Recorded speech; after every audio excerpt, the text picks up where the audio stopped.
आज हम बात करेंगे हनुमान चालीसा की और जो बजरंग बाण है, बजरंग बाण में और हनुमान चालीसा, इन दोनों में क्या डिफरेंट होता है। और जो जानकारी हम देना चाह रहे हैं वह जानकारी सिर्फ एक ही वीडियो में पूर्ण नहीं होगी, इसलिए इसका सेकंड पार्ट भी हम प्रकाशित करने का प्रयास करेंगे, दूसरा भाग भी। तो यहाँ पे हम ये बताना चाहेंगे कि बजरंग बाण और हनुमान चालीसा जो है, इन दोनों में क्या फ़र्क होता है। उससे पहले हम ये बता दें कि हमारा जो भी हमारे साधक हैं, जो हमसे संपर्क करना चाहते हैं, जो हमारे दर्शक हैं, वह डिस्क्रिप्शन बॉक्स में हमारा नंबर लिखा गया है, दिया गया है। आप वहाँ से हमारा व्हाट्सएप नंबर लेकर के हमसे संपर्क कर सकते हैं। और वीडियो को अगर अच्छा लगे तो लाइक करें और लोगों के साथ में शेयर करें, जिससे अन्य लोगों की भी जो आध्यात्मिक उत्सुकता है, आध्यात्मिक जो संदेह है, उनका समाधान हो, शंका का समाधान हो, उन्हें लाभ हो। और यह भी ईश्वर की राह में एक परोपकार ही है।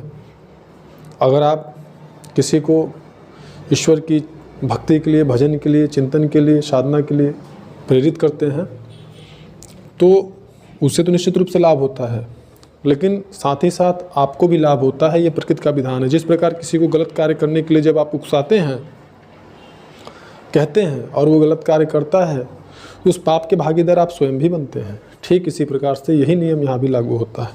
तो शेयर करने से अगर किसी को लाभ होता है, प्रभावित होता है, किसी को आध्यात्मिक उन्नति किसी को होती है, तो उसमें आप भी भागीदार होते हैं। हम बात करते हैं बजरंग बाण और हनुमान चालीसा।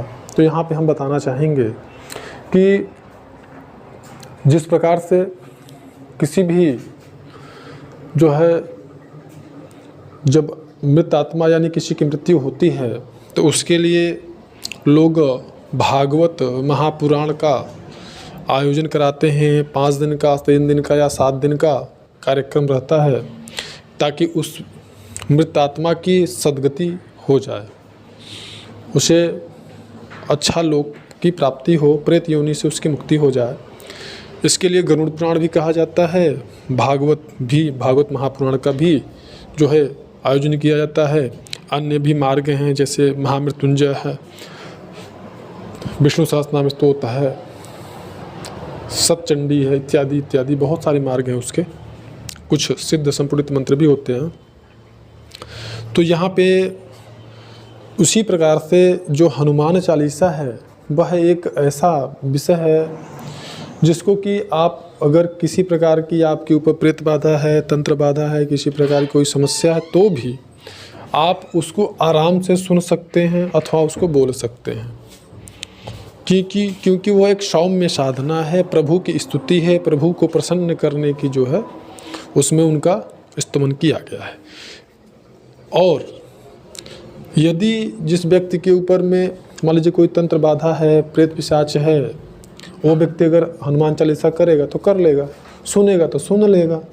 अगर उसी व्यक्ति को बजरंग बाण, अगर आप बैठ कर के उसी व्यक्ति के सामने आप बजरंग बाण करते हैं, तो या फिर वह व्यक्ति कहीं से मोबाइल से ही आप उसको बजरंग बाण सुनाते हैं, तो बजरंग बाण वो व्यक्ति नहीं सुन सकता है।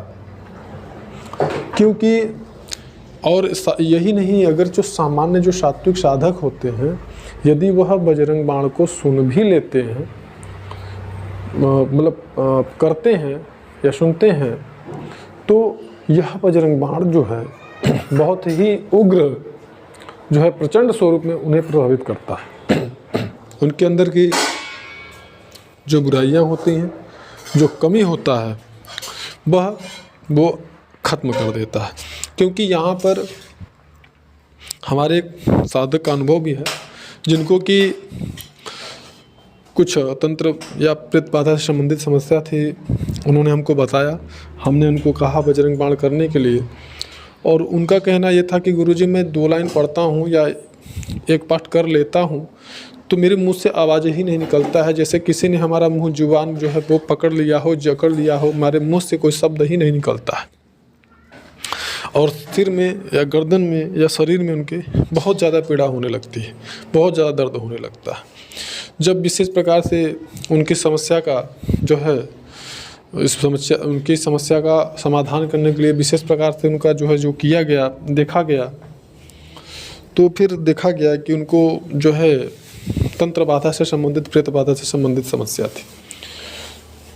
तो यदि ऐसा कुछ है और आप जो है बजरंग बाण करना चाह रहे हैं या कोई बोल रहा है करने के लिए या कोई कर रहा है, तो ये निश्चित आप मान लीजिए कि आप उस बजरंग बाण को ना तो सुन सकते हैं ना ही स्वयं कर सकते हैं। आपको एक विशेष प्रकार की समस्या होना शुरू हो जाएगी, क्योंकि वो प्रेत बाधा, वो समस्या आपको बजरंग बाण करने ही नहीं देगा। तो इसी प्रकार से और जो हनुमान चालीसा है, इसके बारे में भी हम आने वाली वीडियोज़ में आपको जानकारी देंगे। तब तक के लिए धन्यवाद।